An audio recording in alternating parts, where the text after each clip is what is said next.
Let's go. Are we live? I hope so. This is like, oh, how do we actually know we're live? I guess somebody will write a comment saying you're live. I open YouTube. Let me see. Yes, we are. This is like, we're very out of practice. I am very out of practice at this. According to my YouTube, we're not. Oh, yes, it's working. All right. Well, welcome everyone. That huge success of actually broadcasting has been achieved. And I'm here today with my team member, Anna, for a very special live edition, an edition of, I don't know what I'm saying. I did schedule this at 8 in the evening, my time. It's the end of a day, the end of a week. So, and of course, I forgot to take my ADHD meds this afternoon. So we've got unscripted. I think Anna looks a little bit more put together than me today. I'm a bit of a like, it's 3 p.m. here. Come on. Yeah, you're all right.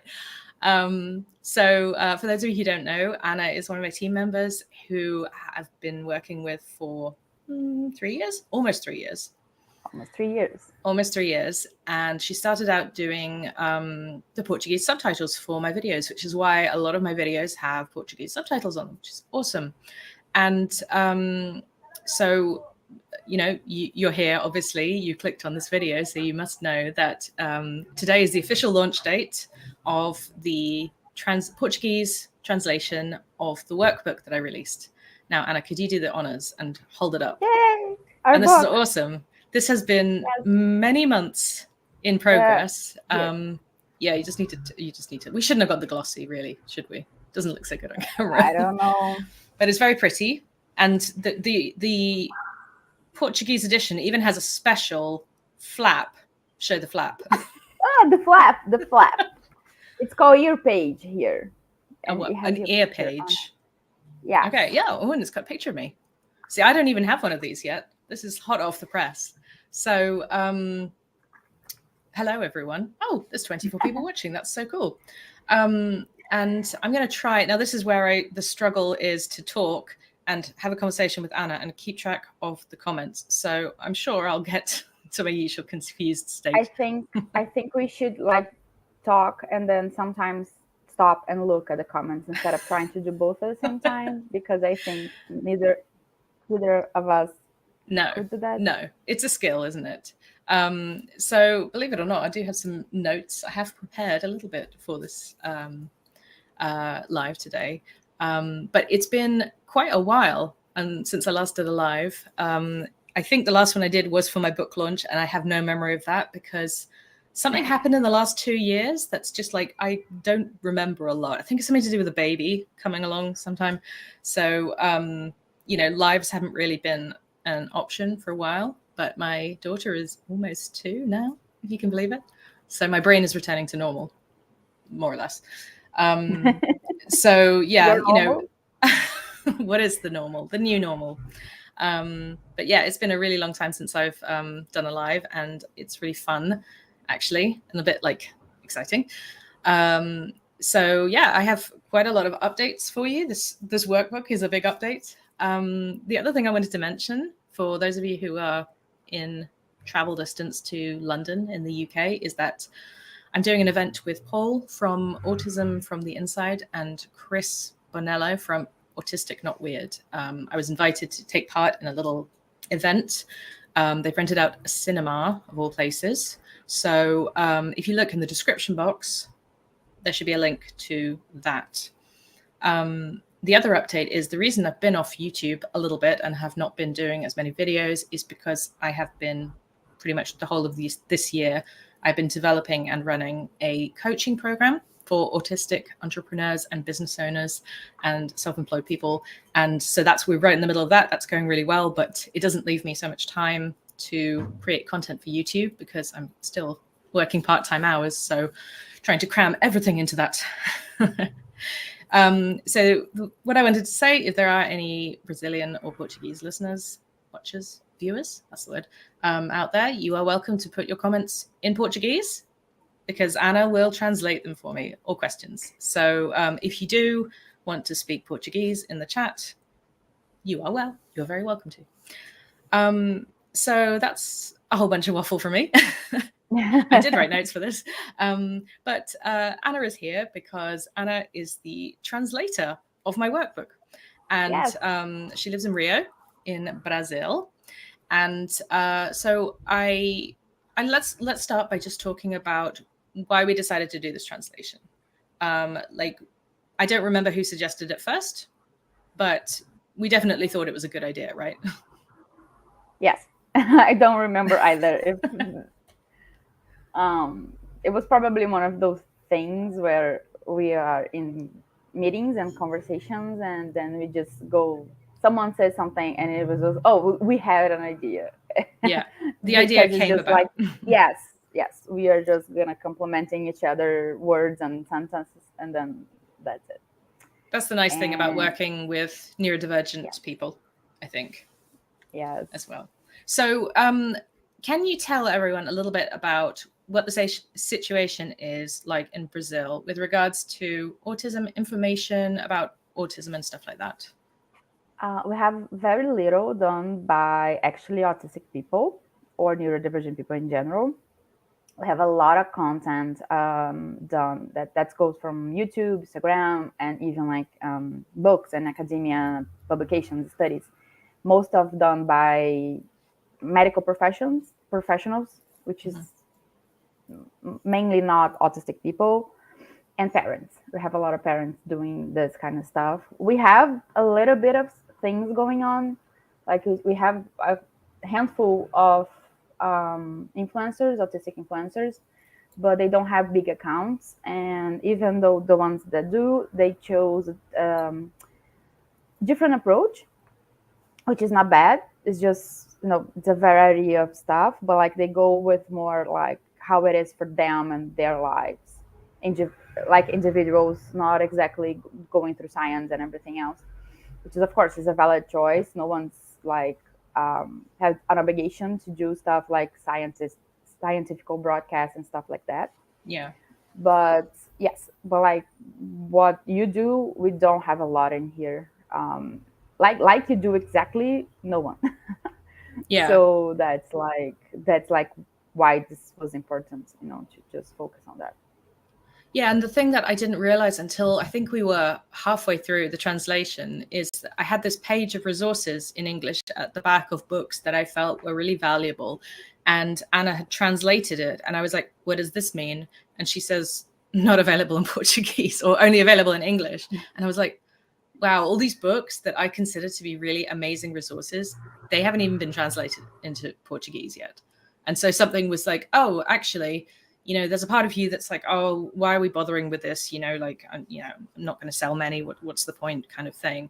But then I was like, oh, wait a minute. Actually, this is important. And so that was kind of like a really big motivation because I'm like, oh, people need this. Not everybody speaks English. And I think in Brazil, probably, I don't know how many people really would be able to speak or read English, but not a lot. It's something that like, trying to get out of this like Western English speaking mindset and be like, okay, there is a world out there and the information isn't kind of like coming through a lot of the times. Yes, so yes. Anna, tell everyone a little bit about the reason. There's a lag. We're I was talking. Going to say this was the reason why. Yes, I was just saying that this was the reason why I started doing subtitles back then. Yeah, exactly, because that's made my content also then more widely available to Brazilians. So I actually have quite a lot of views coming from Brazil. And you think, oh, why is that? Of course, because they put the subtitles on. So, duh. Yeah. So should we take a little break and look at some comments? Yes. Just because I just remembered. Yes. Now, this is the part where it's really hard because it's already 9 minutes past 8, and now I'm looking back at comments that were made like 10 minutes ago. So, Joe, you love. Oh, I can actually put it on the screen, can't I? Oh, I forgot I could do this. Haha. I got the workbook in English, and I definitely support making it as widely available as possible. Greetings from Sweden. Yeah, I mean, it's just me and Anna, and then we have one other team member, Nadia, but like nobody speaks Swedish yet. So it's going to be a question of seeing how this one goes, and then thinking what is the next best language to translate it into. Because Portuguese came about really convenience, because I happen to have a team member who was already doing Portuguese translations. Thank you. But then also like thinking about where it would have the broadest impact, because there's a lot of European countries, for example, the Netherlands. I could probably find someone to translate it into Dutch, but 90% of people in the Netherlands speak English. The standard of English is very high. So it's like, and it's a very small country. So you kind of think, okay, where is the effort going to have the biggest impact? I don't know whether this is Galinho. I don't know if I'm saying that right. Yes, a great idea. Galinho. Galinho. Like, this is where we start with the fun. That would be something like Chicken Little. Chicken. Galinho. That would be like the same idea of. So I'm a psychology student in Brazil, and we don't have many resources in our language. Yes, this is exactly what we were talking about. Yes. Another Brazilian. Steady Marconi, Brazilian here, got my late autism diagnosis this month. Your channel helped me a lot in the process. Thank you. I'm really glad to hear it. Cool. So what we were going to do is we were going to play some games, language related games. If you haven't already seen, I don't really do short form content because it's a bit stressful for me, but I did publish a short like probably an hour ago. I don't know when it was, but recently, which is me attempting to speak Portuguese with the help of Google Translate. It's quite funny. Well, I thought it was funny, but then clearly I think I'm funny. So yeah, please check out that short because it's taken a lot of effort to do that. I don't know why it's stressing. I have two things to talk about the short. Okay. One is that we all know, and I at least experience that a lot, like when you're talking to someone and then you take their like kind of accent kind of stuff, like the way of the people are speaking, and then you just mimics this, and this is the first time I saw someone sound like the Google Translated lady voice. So I have a Google Translate accent. Oh my god. At least I don't have an English accent. Oh, that's weird. And the second, well, we do have, but like a lot of Google in it. And the second thing was that when I recorded an audio saying the same text to Sam, so I couldn't understand it. I'm sorry. I tried to. Okay, that's okay. I know.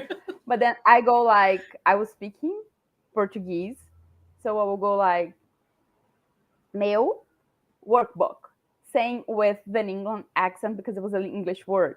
And then when Sam recorded, she was going like very Portuguese, like worky-booky. And it was like, so cute.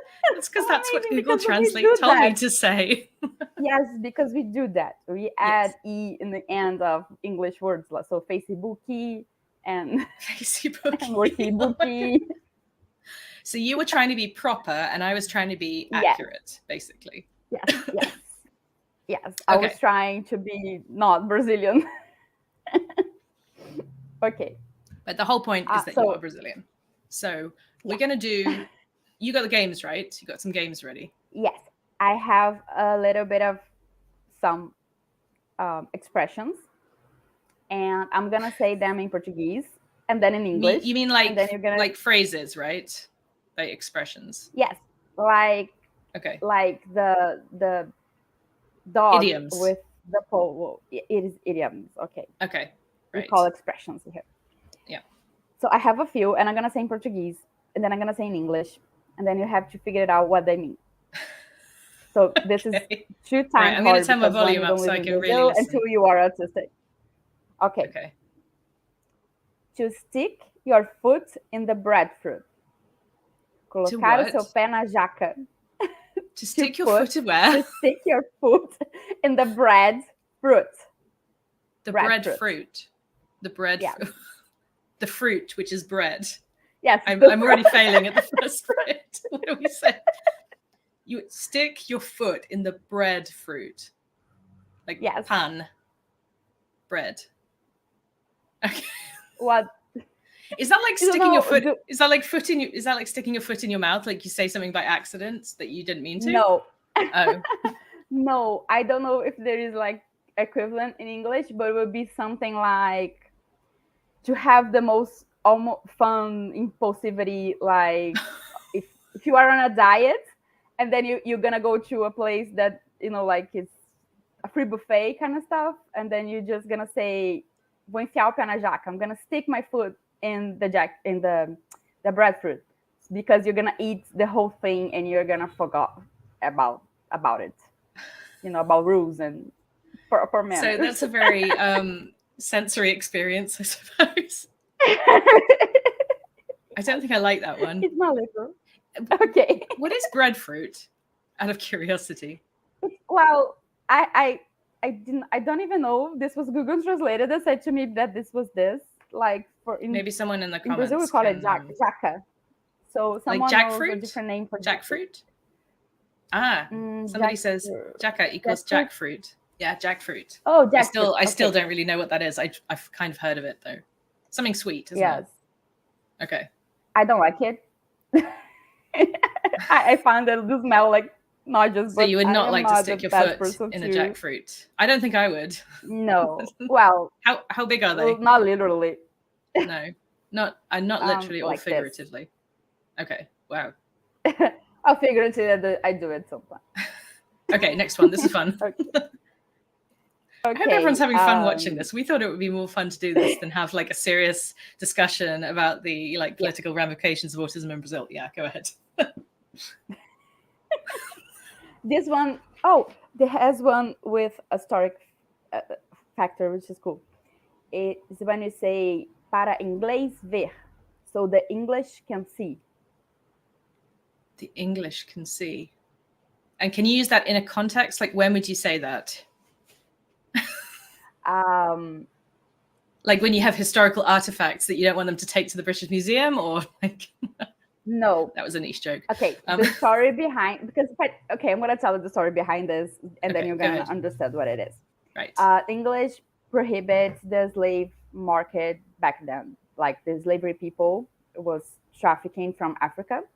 So the English government was like, no one can do this anymore. Brazil will still have people being enslaved and brought from Africa to here. So the English Navy was like, if we see a ship coming with people like being slave on it, we are gonna bombard it and sink the ship. So Brazil make a law. That's very ethical, isn't it? You know.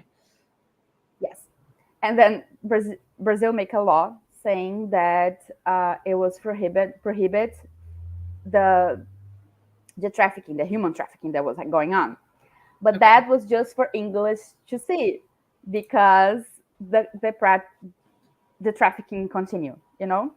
So it was a law just for the English to see. So it's usually when you do like you put it a poster or you say something and you go like, oh, this is just English, just for the English to see, you know, like this doesn't count.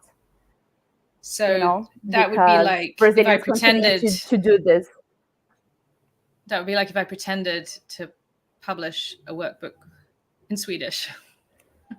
So I can look impressive to my international audience. The Swedes know that I haven't done it. I don't know. Am I using Swedish as an example? There's a couple in the chat, I think. Oh, you have examples on the chat? No. No. Oh. No. Okay. Okay, so the English C is like, it's like an illusion, like it's a fake, basically. Yes. Okay. Yes, it's a fake like law or norm or practice that you're just gonna say that you're gonna do it, but you're not gonna do it. It was never your intention to actually follow on this. I like the historical aspect to that. I learned something today.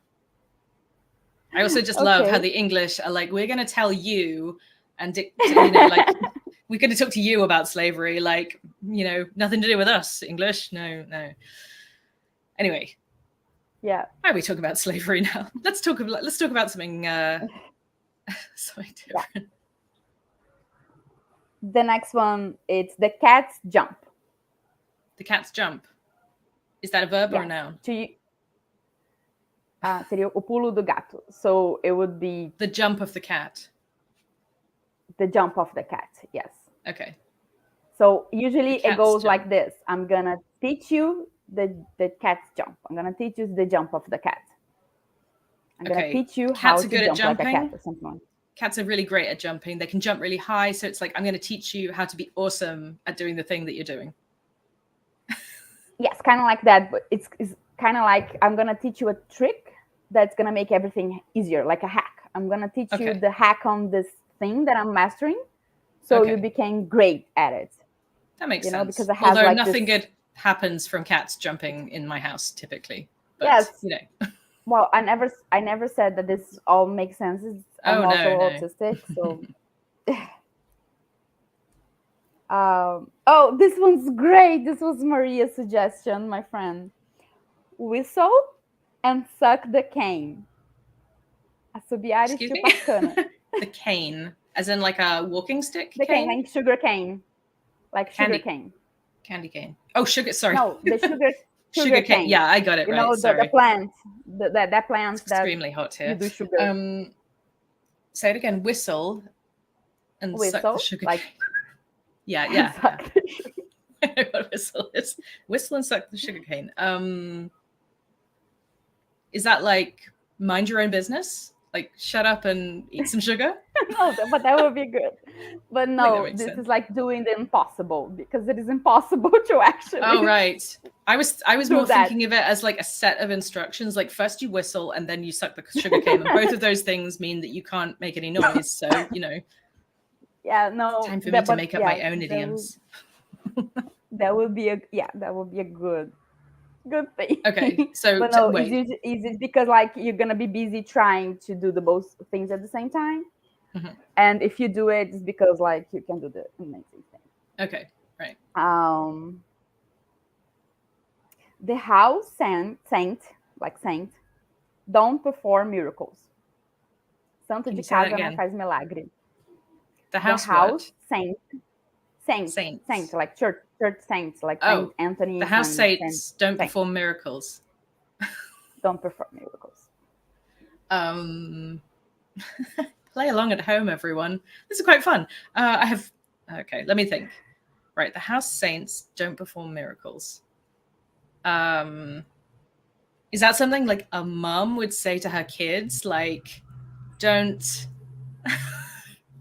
expect me to make your home cooked dinner every night or something, because the house saint don't perform miracles. I don't know. Kind of like that. Like if the mom is a chef, like a professional chef, then she's gonna say like she's just gonna cook noodles to her kids instead of home like amazing chef cuisines, because the saints don't perform miracles at home. So yeah. It's like, like I'm a teacher, but then I'm a teacher, but I can't teach my daughter. It was something go like this, Yeah. Okay. I kind of got that one. That one sort of made sense to me. Is that it? We have easier ones. Oh, an easy one. Okay. Can you hear me? Yes. Can you hear me? Yes. Okay. Yes. Yes. The next one is dizzy cockroach. Barata tonta. Dizzy cockroach. This is an easier one. Is that like no? So we have an expression in English saying like running around like a headless chicken, which I guess. Yes.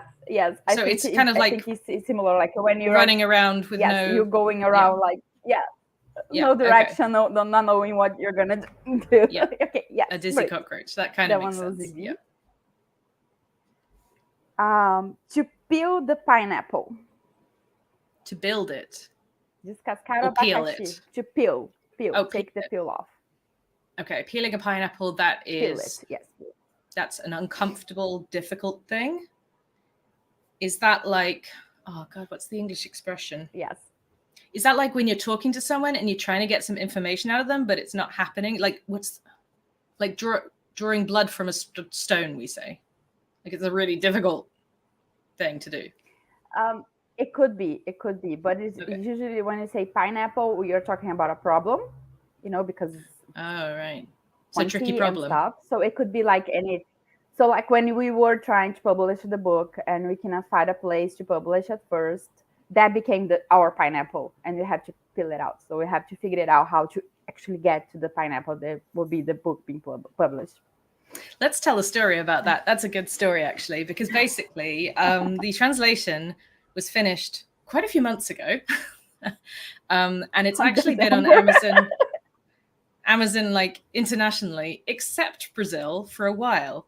The reason being is that Brazil operates in a very, let's say, individual manner as a country. So when I publish on Amazon from where I am, I can publish in Australia, in America, everywhere, all the Amazons everywhere, except for Brazil. Yes. And so we did the translation. I published it. Both years. Yeah. So Amazon doesn't print books in Brazil. And so you could buy it and then pay however much the shipping was. So basically, but Amazon does have a Brazil. Sorry. Yes. Brazil. Wait, which way around? Yeah, Amazon has an Amazon Brazil, right? So then the process of trying to get on that, it's this whole thing.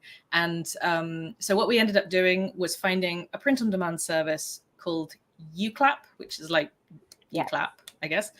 And then they put the book on Amazon. So now it is available. Let's talk a little bit more about the book. It is available on UClap, on Amazon Brazil, and Amazon worldwide.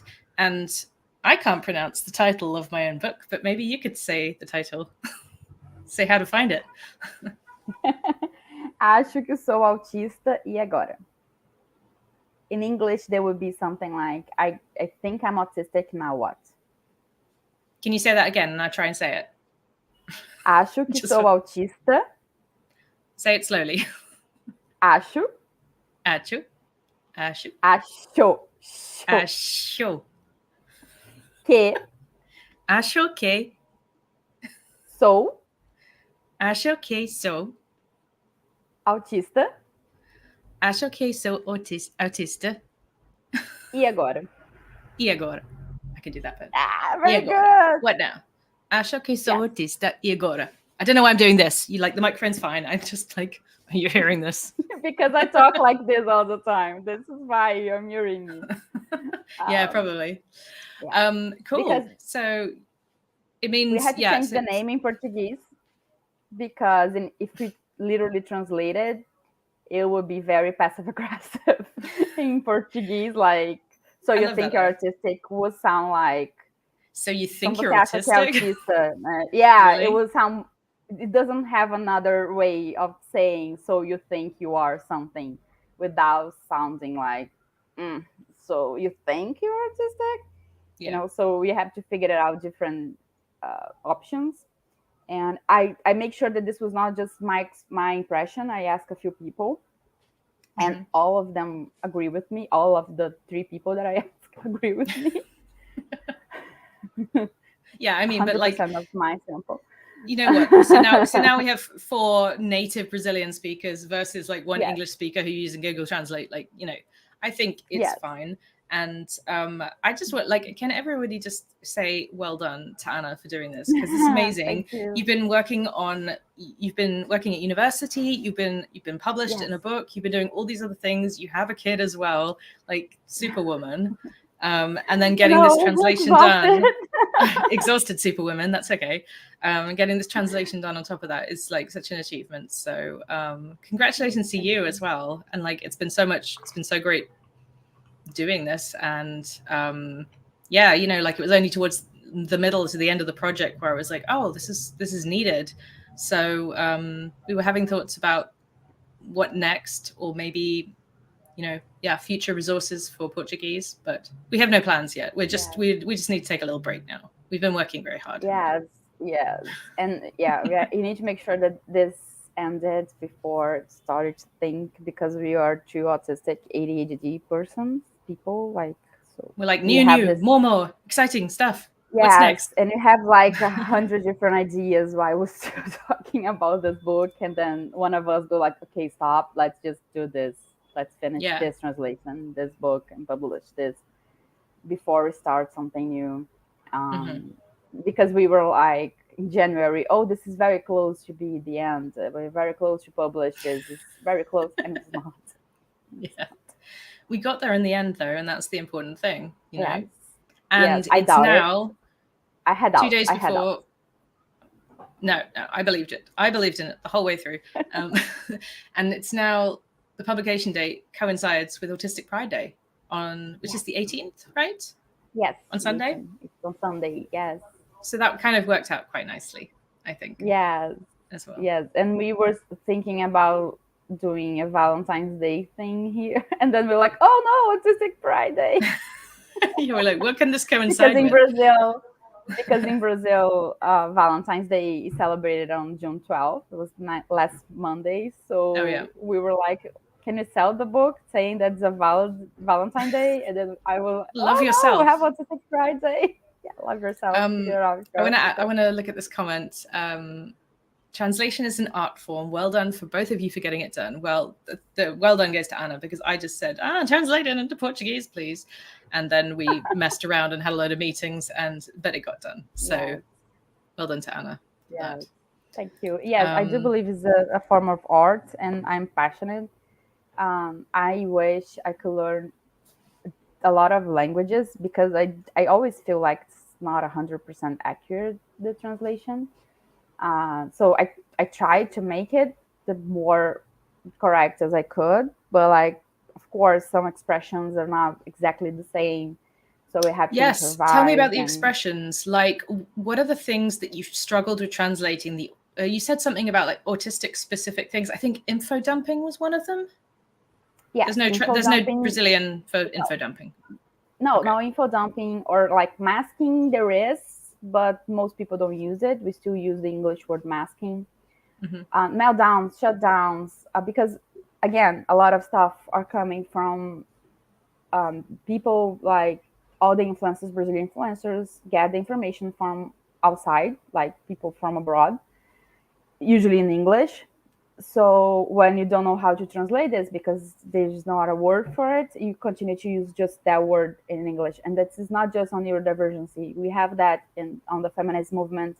We have that in the queer community. We still have a lot of, and this is like a whole debate on like everywhere. All those groups, we all as Brazilians talk about, like, we don't want to use English words for everything forever. We wanted to make our own. But, and like for some things you already have, but like for the Brazilian thing, like for the Portuguese Brazilian kind of scenario situation for autism, we don't. The words that we have, like for stimming, it's a word that is not as good, not as positive. It kind of gives you an idea of it was something that will be written down on the DSM, and it was gonna use to negatively saying someone stimming. So what is the word like, in Portuguese? It would be estereotipar. Oh, like stereotypy. That's what they call it in the DSM. Stereotyped behavior and movement. Sorry, stereotyped movements. Yeah. Yes.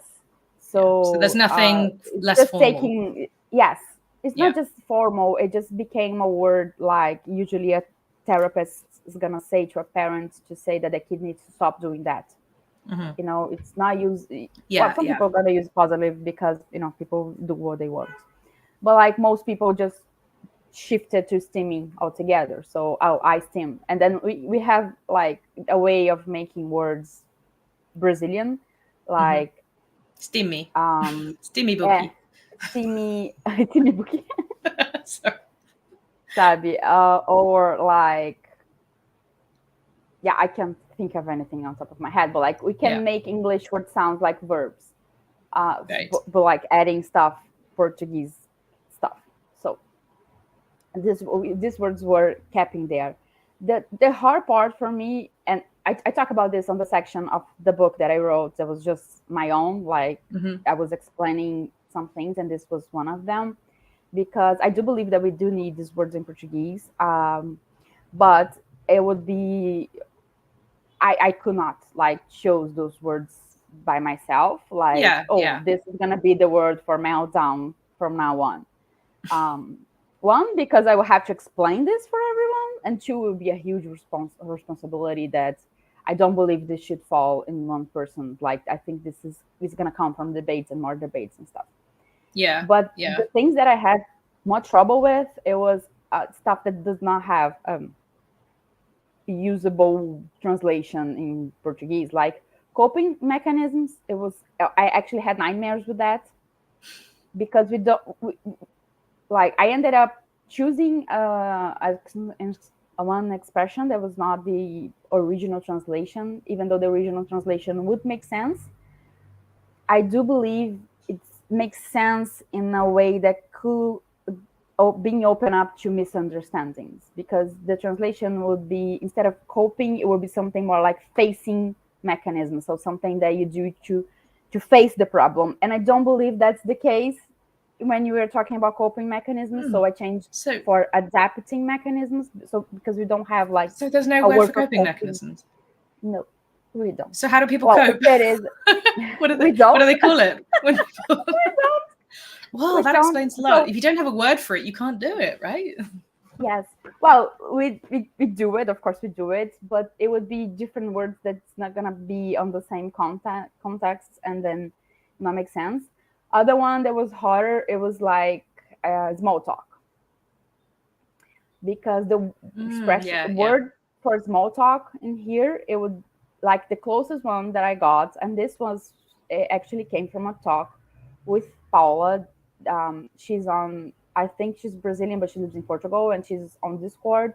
And we have this conversation like months before the book, because she also does translations. And we agree that the best case scenario for this would be elevator talk, conversa de elevador. But for me, I use that because I try to think about something else. But the thing is, I don't like that a lot.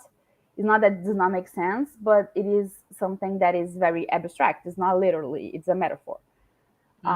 Because we are not actually talking about people talking inside of elevator. And I don't think that's very autistic friendly. But since we have the section of the book in the back with the explanations, I just added there and explained it the best that I could. Yeah. I mean, small talk is also, well, do you not have small talk in Portuguese?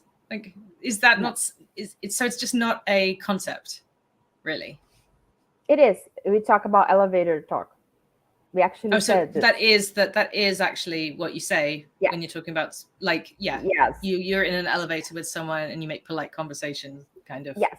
You can also say something like papo furado. That will mean like chat with a hole in it, or bottomless chat, something like that, like meaningless chit chat. but the thing with furado, that means with a hole in it, it also means someone's trying to trick you. Oh, hold on. We've got a comment here. Look at this one. Oh yeah, conversa fiada also. Yeah, that could go with. What does that mean literally? Conversa. Fiada comes from strings, like from, because fiada, I think it comes from fio. I guess that. See, this is a problem. But like conversa fiada. You don't need to translate it back into English. I mean, you know. I think conversa fiada also gives you the idea sometimes, not always, but you can use in the sense that, Sam came with conversa fiada for me to try to convince me to do this thing that I don't want to, or to underpay me or something like that. You can use in different contexts. And I was afraid that it would sound like this when you're talking on the book, because when you say autistic people had trouble with small talk, we're not talking like specifically in that moment. We're not talking about understanding tensions and everything. We are talking about this meaningless conversation. The conversation that usually happens in elevators or dentists waiting room, like, oh, it's raining outside, like, oh, it's exactly. hot today, and oh, did you see the news? And it's just like that conversation that doesn't lead you to anything. Yeah. There's another comment here that it was more about stimming that I wanted to put up. I hate to use stereotypia to explain stimming because it sounds so wrong, but saying stimming doesn't make sense for most people. We need to develop a proper autism vocabulary in Portuguese. Yeah, it sounds like that. I agree with that. Maybe we should just join forces and we'll go like, maybe autistic linguistic people. Maybe I will not be the person for that. This is a great comment here. Small talk is incomprehensible in any language. Very good. Yes, I like it. Yes, it is. Yes, it is. And somebody, Sachalak. God, I have such a problem passing everybody's usernames. It's a problem I have. Sachalak. That's what it says. Brazilians are super friendly in most places. Yeah, it doesn't matter. Brazilians are super friendly in most places. You greet everyone coming and going and also chit chat. It's actually easier talking to folks in Brazil than in the US. More genuine and also universal. Yeah. There's a lot of cultural differences with social norms and conventions that I think is a really interesting thing to explore when it comes to being autistic. For example, in the Netherlands, the social norm is to be like extremely direct with people. And you'd think, oh, that's really great for autistic people because like we'll understand everyone, it'll be super. But the flip side of that is that Dutch people are very conflict averse. So actually, they can often be extremely vague when they're trying to avoid a conflict, right? So I end up just really confused. Well, I mean, pretty confused most of the time. But so, for example, in the UK, you'd think, well, the British people don't say what they mean.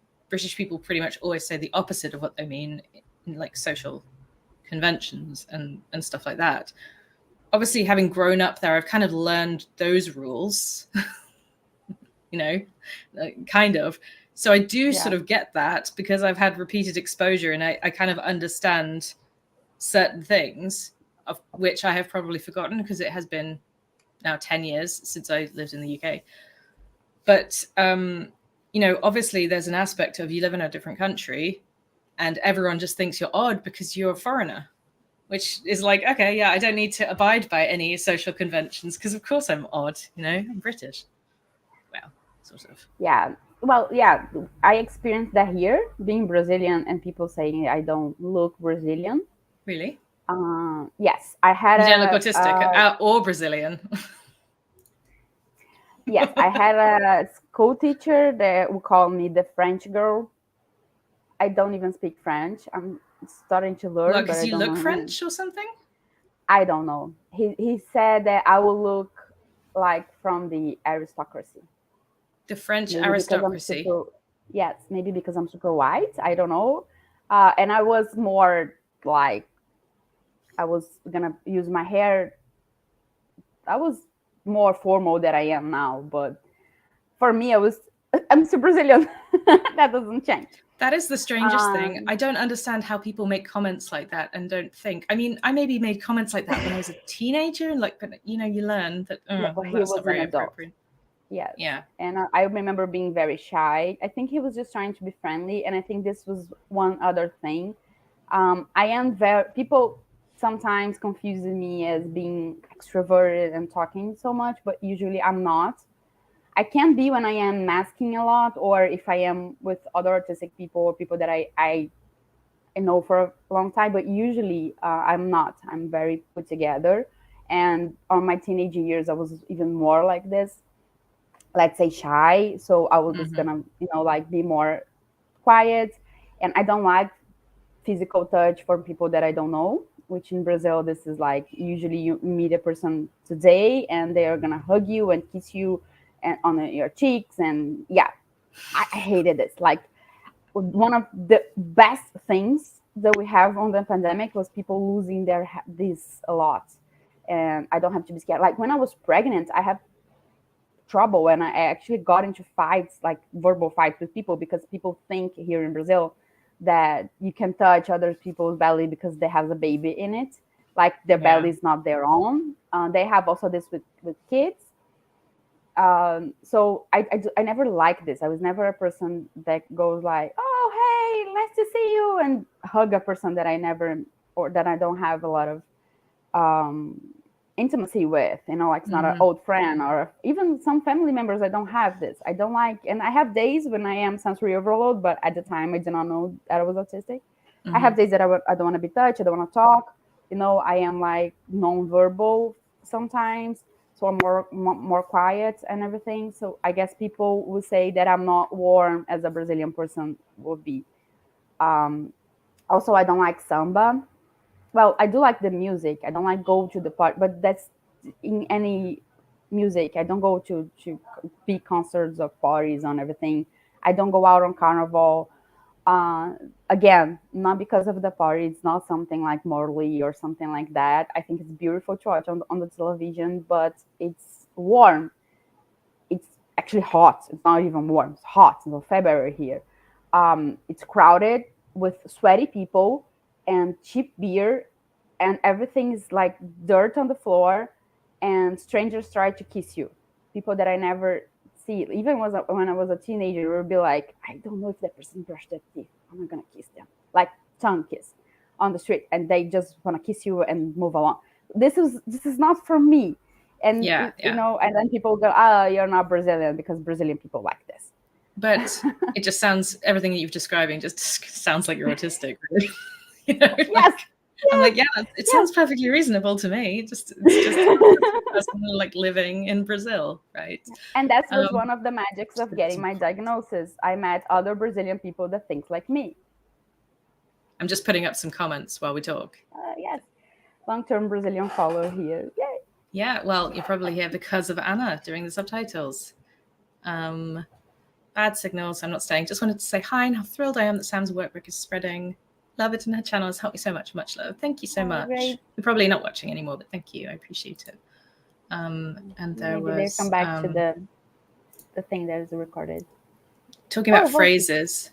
Yeah, maybe Voldemort's here. The British phrase, it's not bad. It's definitely something you have to be careful with. That's very true. It generally means wow, but like, wow. Oh, wow. I don't know. No, I need to get the tone of voice right. If you say, oh, it's not, yeah, it's not bad. It's not bad. No, actually, okay. that does mean, that can mean really good. Oh, it's not bad. That can mean, that's like a Yorkshire. Well, you said that's this like a Yorkshire lot to me. Now I am second guessing a lot of. Do you know what though? I'm just confusing myself, because basically, like, my husband's grandfather passed away quite a few years ago, and I met him a few times. And when I first met him, obviously he was like, oh, so what do you think of Sam, kind of thing. And his response was, she's all right. But this was apparently the highest possible form of praise that you can give someone in Yorkshire is, she's all right. So yeah, it's regional in the UK as well, all these different expressions. And I think my husband gave an example of like an ex-girlfriend of his brother or someone like that. And apparently his grandfather's response was, don't think too much of her. And that was like, no, do not keep this relationship, sort of thing. So it's very, the Yorkshire expressions, that's a whole other micro niche of expressions. Yes, also in Brazil, we are like a country of the size of a whole continent. So some of these expressions probably don't make sense to other Brazilian people. They have different versions of it. Did you write that in the book? No. It doesn't matter, don't worry. I'm just I'm messing with you now. I Google it. No, I Google it. The ones are in the book. I Google it to see if there are variations. As far as Google told me, no, there is not. If there is, and people start comments, we can always add it and do a second edition of the book. Yeah, exactly. I'm okay with that. But people need to buy the book first. We haven't talked about the book like properly. Show it again for the people who have just joined us. It's very, I don't have, actually, maybe I do have it. Oh, I have my version. And that's yours. So it's ever so slightly, well, actually, I don't think it's bigger. I think it's the same size. It's just we are. like this is the size of my hand. Yeah, but do you have a big hand or not? No. Okay, let's try something else. My crochet hook. Pen? It's a good. Okay, pen? A pen. I have a pen. This is a standard pen. This is a long pen. No, we need. But this is a bigger pen. Oh my god! I don't. Hope you're all enjoying this hot mess that we are. Is that Eva from Wally? It's so cute. No, it's all right. Just an extra nod. Do you know what? Like, you actually are the one who. I have a pencil. You're the one who uploaded the book and had the specifications. So, like, I feel that you should know whether it's the same size or not. No, I don't. Pencils are longer than pens, though. Okay, I remember that you gave me, and it's very similar. I think it's like 1 centimeter. No, let's not go there. This is the question that literally nobody asked. Is how big are these books? I think it's like 1 okay, centimeter. Let's go measure it now. Bigger and some centimeter larger, But okay, so what are the differences? Pretty much the same. This one is published by not Amazon. So if you have objections to supporting Amazon, you can get it through YouTube. It's like a small company. Yes, it's a smaller company. It's cheaper there actually than on Amazon. We get more royalties from it, and it's cheaper there. Exactly. I didn't really have a choice in terms of publishing on Amazon, but it was briefly in the Amazon bestseller list, and so maybe we can make the Portuguese version a bestseller. So the links are in the description box below, and if we tell your friends and family. Enough of this until I think it's August. The book is gonna go to the book fair. That's like the larger book event. So it's like Comic-Con, but for books. You said yes. Comic-Con. There's a book fair in. Is it Rio? No, it has in Rio. It has in São Paulo. It has in international tour. We could follow Taylor Swift on her tour. If we sell enough copies. How many copies do we need to sell to be included in the book fair? 200? I guess it's 200. 200? Well, not 200 because we already sold a few ones and we bought some of them. So 190 or something. 190. Well, we'll start the countdown now. But yeah, it's very pretty. It's also full color. I mean, this one, excuse me, if you haven't seen, is it's full color printed, and that one it's pretty much the same. The only thing that's different is that they have a flappy thing, because I guess Brazil's just cool like that. And you can like use your flappy thing as a bookmark, which I'm a bit jealous of. Don't do this. What? Come on, it's so crime against humanity. Come on, it's clearly meant to be a bookmark. No, it's not. Don't make me fold down the pages. I have you use an actually bookmark. Come on. So much fun to wind down her. Okay, look. No, but if you have a thin book and you have a flap on this end and a flap on this end, it is totally legitimate. Somebody back me up here to use that as a bookmark. It's not gonna break the spine. It's not gonna ruin the book. I have a huge fight with my husband on this. We got into it. Yeah. He believes this was made for marking books, and that I actually Google it. That this is made for the book doesn't get this. It got this on mine. In my precious, yes, I am. Because the mailman shoved this on my window instead of ringing the doorbell. So it That's what life is like in Brazil. This. Yeah. Yes. We have a really hard time with post office and mailmans. But the other great. Someone says, do you mean a dust jacket? I think we need to have a close-up. Because it's not a dust jacket, it's a flap. It's like an extension. But the cover is like technically bigger, like this. So it says, just bend the tip for God's sake. Yeah. No. I've got 100% legitimate. I assume that's that's targeted at me. This is for me. Okay. And Joe, you love using the flap, yes. Earmarking pages, absolutely not. Yeah, using the flap as a bookmark. You don't bend the pages down. Actually, do you know what? I do bend the pages down on books. Not all books, but some books. And do you know what? I don't feel bad about it. I take care of my stuff. I can fold a page down. Like, the world is burning. What is this? What does it all matter? Okay. Sorry, that escalated quickly. I'm sorry. No, that's okay. You can use Wayne says, oh yeah, that's a bookmark. Confirmed. Sorry, I'm having too much fun with the comments here. Yeah, okay. Yes, I see. I am in the other side of this but I am usually on the wrong side of discussions. Here in But the Brazil, only we have a reason discussion if beans go on top or under rice. And rice rice, because we eat rice and beans every day here, is like a common food, like the on base top of, or under, yes, on top of under.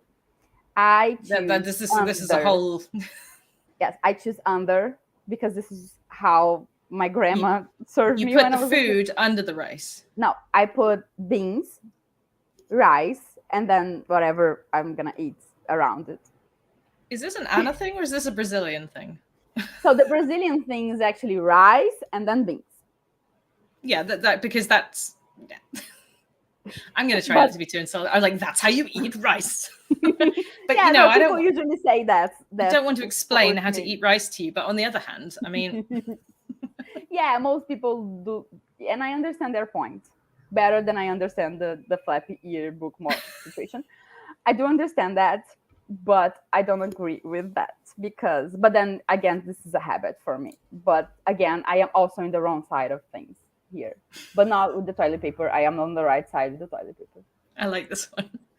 I think it's There's ironic. A different bunch levels of of people. autism. This is the good old fashioned autistic content that people come to my channel for, isn't it?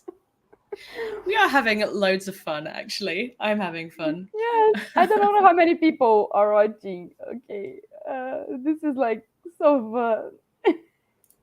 Now we got someone weighing in on the rice and beans thing. It's a Brazilian thing. Yeah, I get that. We eat every day, but Yeah, beans should definitely go on top of rice.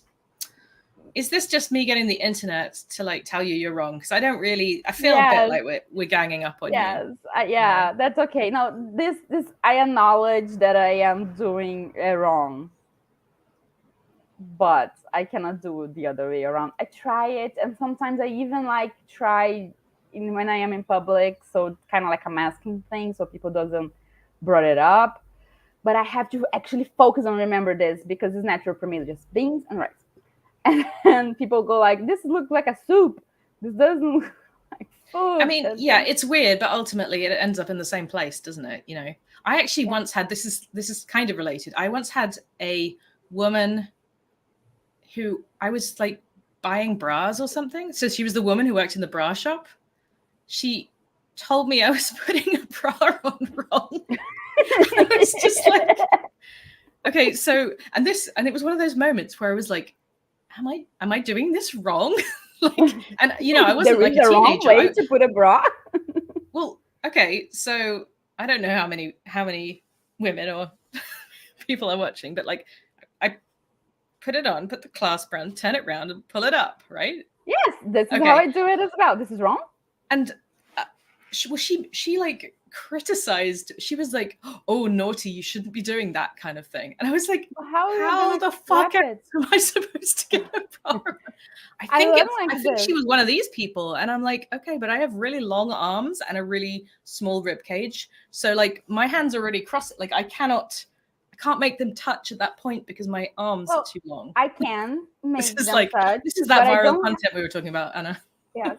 Sorry. Okay, I can do this like the movement and clap, but I don't have like the coordination to like just like I would know like the bottom figure it out. Was gonna go with so I was this is very uncomfortable, by the way. I already spent too many time of my day getting ready for stuff because I have ADHD paralysis, because I don't know what to wear, because I don't want to go out.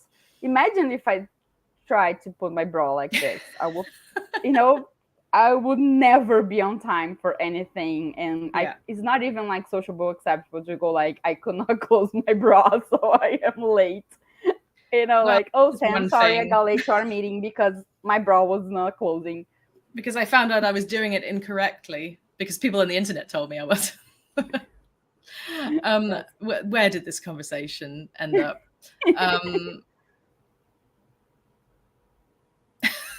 Like this one.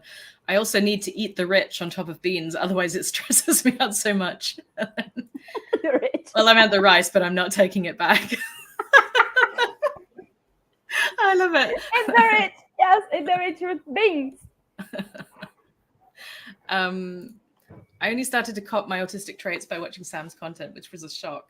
Yeah, I feel like I need to apologize for like psychologists everywhere for putting their waiting lists so long and telling everyone or letting everyone know they're autistic, and now everyone's like, oh, I guess I should get my diagnosis. Well done, Sam. There's now 3 years wait in the UK. But thank you. I always appreciate hearing this and hearing how people are able to better discover themselves. It kind of makes everything I do more I have meaningful and stuff. a little bit of impact on this here in Brazil, but like not as close as you, of course, because I don't have a big YouTube channel or anything. But every semester I'm invited to teach one class for a few students about autism, the autism spectrum disorder, and education and higher education and stuff. So it's not a lot of people as your channel, but like each semester I may teach, I don't know, 100 people, 150 people in different times. And every semester's at least one of those people in each time comes to me and go like, I think I'm autistic. How where do I go from here? And now you're like, just so you know, I have this book. Yes. Now the last few classes I was like this, like taking the book. This is gonna be releasing soon. But you should buy it. Yeah, you should buy it. So how many students do you have? I'm just wondering how close we are to going to that book fair.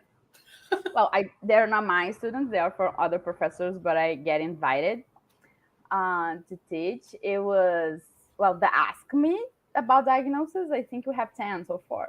So if all 10 people bought it. But like, I know other people want the books, talk to me about it and stuff. Actually, autistic people and stuff. But like on classes, that's like crazy because usually I'm not talking from the perspective on give information if, like maybe you are autistic and I give you this information for you, like, oh, 5 traits that you might be autistic. I'm usually talking about autism in the way that pedagogy sees autism spectrum, and also putting neurodivergent inside of the mix and teaching like how, if you have an autistic student, how did you can like manage and adapt materials and stuff. And people go like last week someone came to me and was like, I thought I could not be autistic because I talk too much, but you talk a lot, so maybe I am autistic, because I have other traits, but like if I maybe talk a lot and like to talk, maybe I was not autistic. But I see you giving a class and oh my gosh, you love to talk. And I was like, yes, I do love to talk. And the person was like, yeah, maybe I should get a diagnosis. And I was like, well, maybe you should. And see, that's amazing. This is like direct action, isn't it? Yes. Like spreading out videos and books and classes, and like this, the autism epidemic is spreading. I think this is we the are kind unstoppable. of thing that makes us keep going. I need it at least. It's like fuel for me to keep going because it's hard. 99% of the time, hard. Like for me to actually be a professor at university, I have to get my master's. I'm doing a specialization. I'm going to apply for master's. All of this without being paid for the university to do that. And after the master's, I have to get a PhD, and then I have to take a whole process of classes, and I have to build a resume. So I give all those classes for free because I need a document saying that I did this, so I can put on my resume, so I can have points to apply for anything. And higher education. So and it's not very neurodivergent friendly, academia. And I guess this is not a Brazil thing. I guess this is around the world thing because publish or perish, right? So we have to publish a lot. And it takes us, at least me, it took me a long time to actually write one paper and have one work done, because I have to adapt the materials that I'm going to read, because I have dyslexia and everything around that.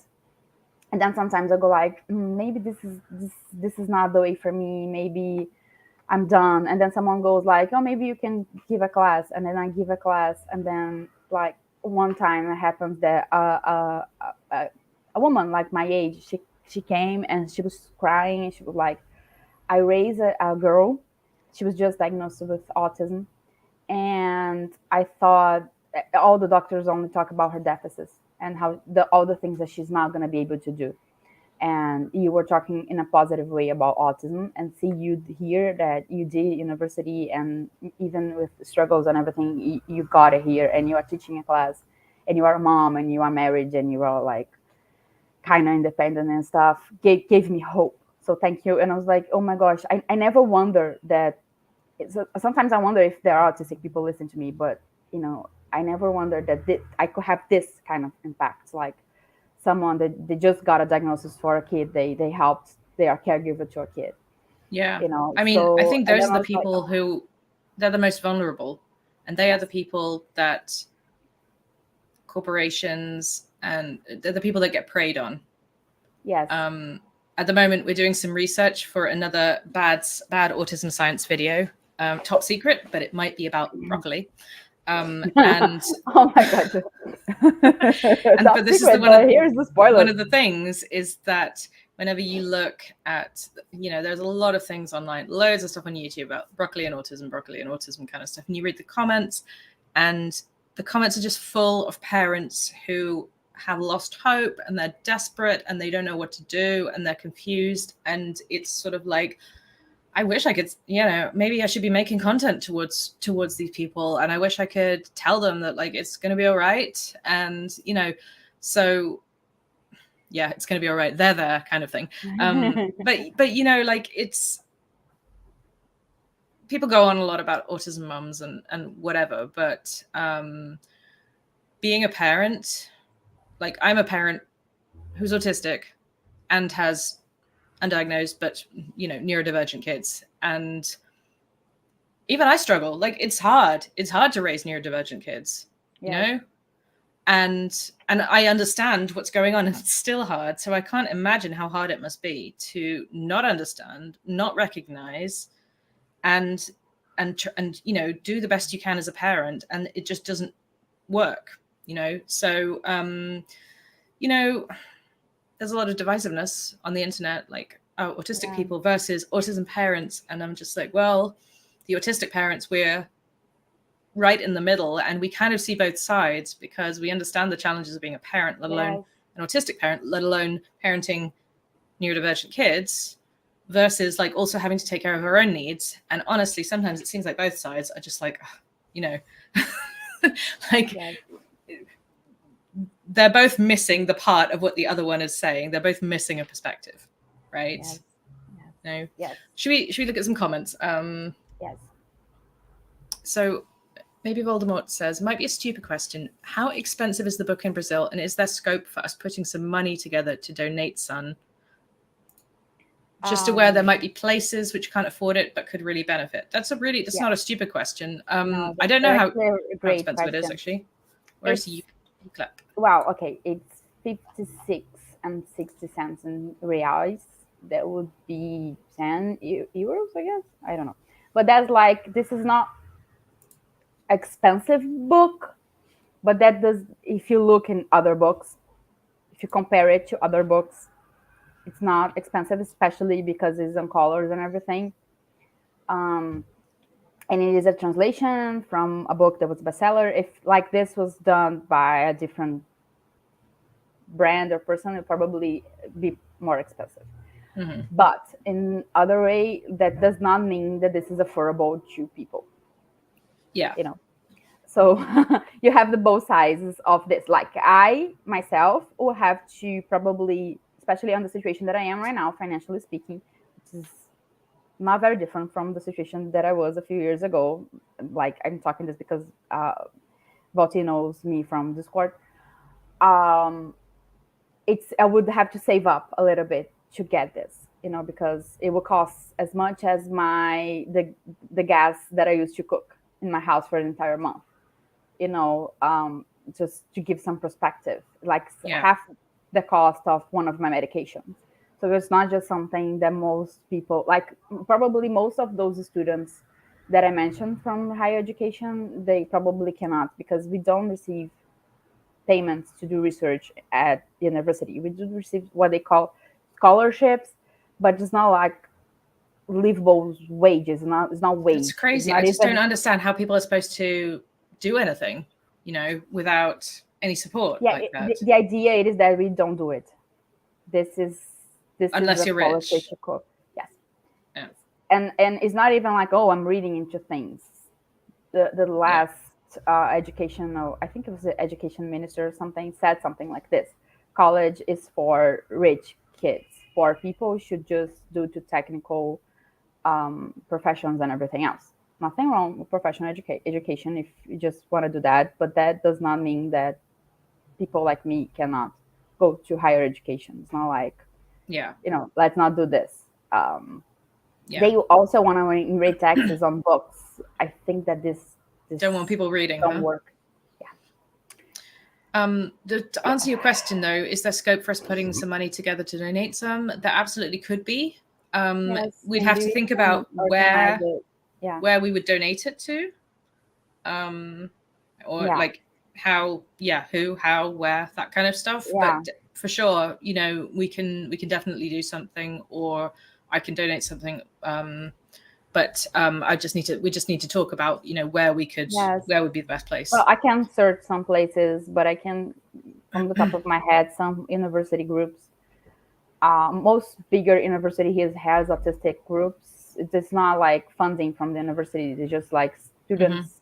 In my university, not just students. We have also employees. There are autistic employees at the university, because we have this weird thing.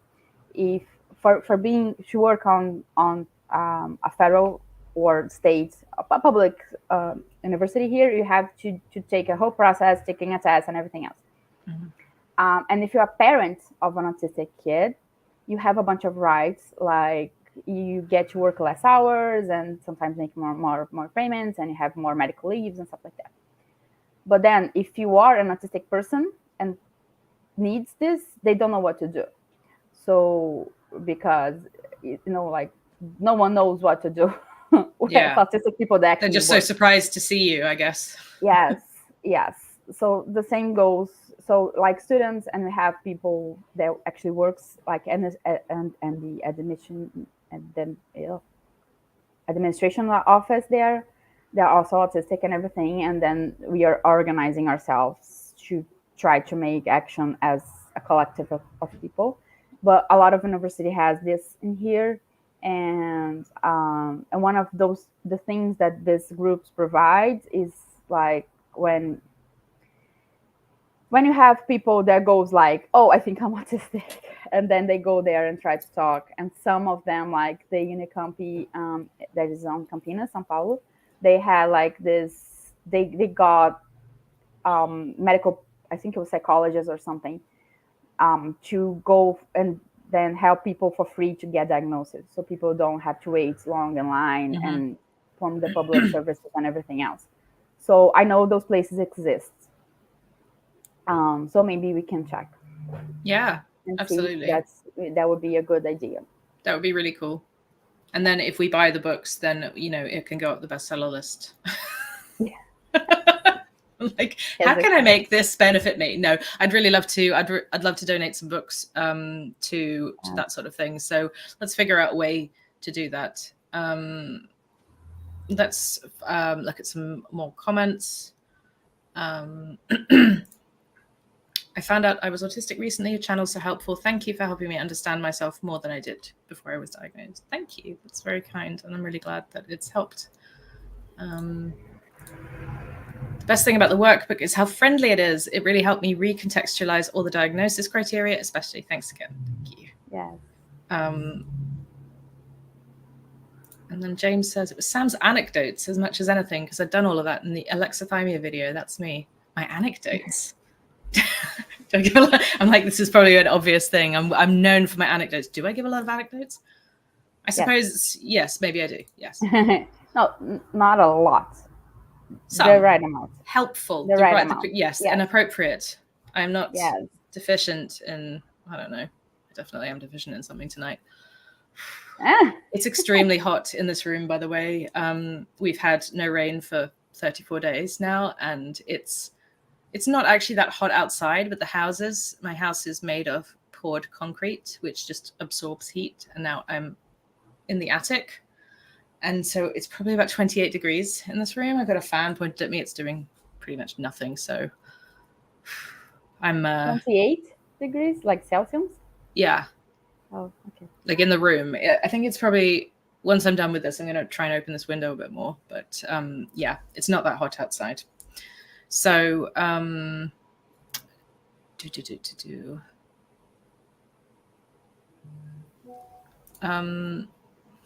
remember a Brazilian author that wanted their book to be donated to those who couldn't afford. They had a list of people who wanted the book with info for shipping.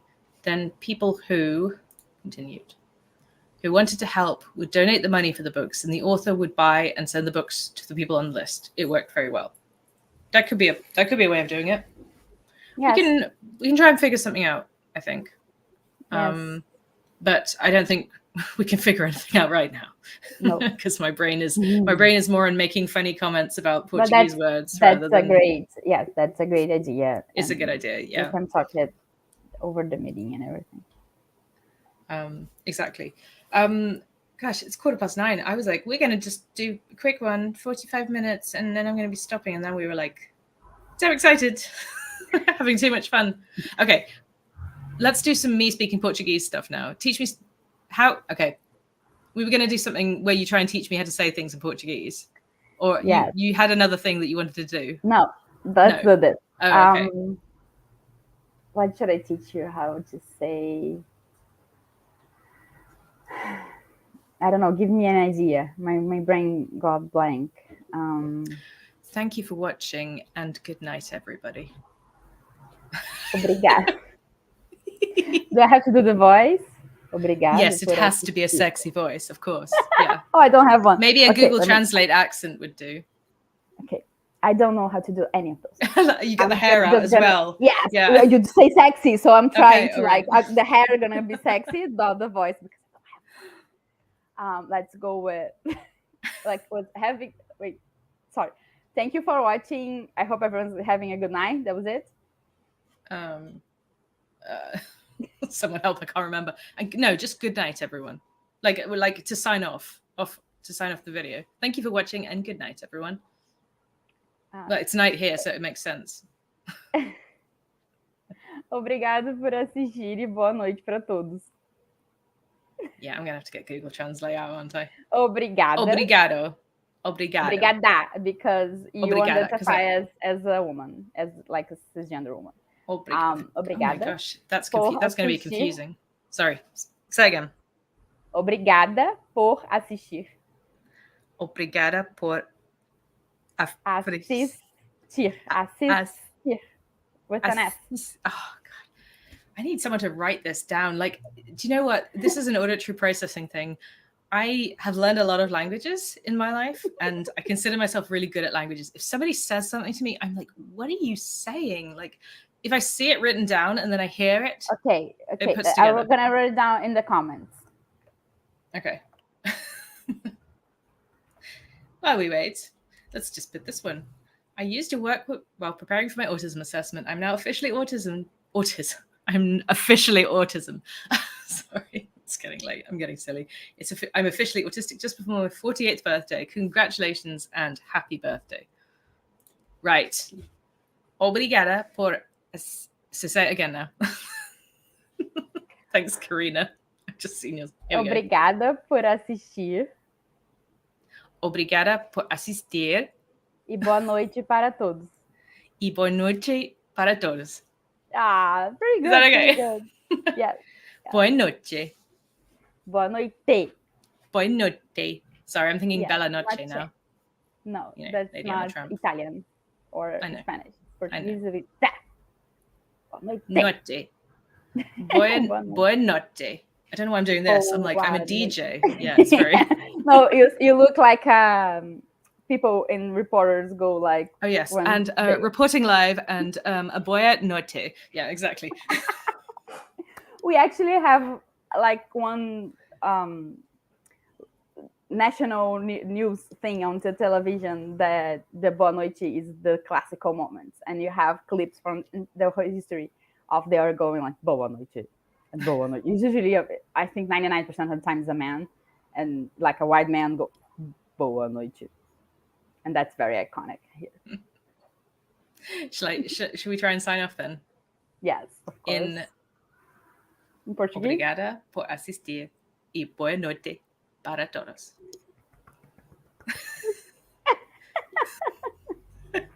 This was fun. Let's do this again sometime. Yes. All right. Have a good night, everyone. Thanks for tuning in. Don't forget to buy the book. Make me a bestseller in Brazil. I need to be a Brazilian celebrity for some reason. Yes. The book fair. We need to go to the book fair. And also, what are the other things? If you're in London or near London, I am speaking there on the 10th of July. It's less than a month away. And I'm speaking with Paul from Autism from the Inside and Chris from Autistic Not Weird. And what's the third thing? Can't remember. Oh, look at this. Mm-hmm. You're Brazilian now. Yes. Yes. Yes. You are. All right, everyone. Thank you for watching. Really nice to be with you. And boa noite. How many times am I going to say this? You have to say good night now as well. Okay. Boa noite. Like, oh Good night, everyone. God, Sam, shut up. Bye.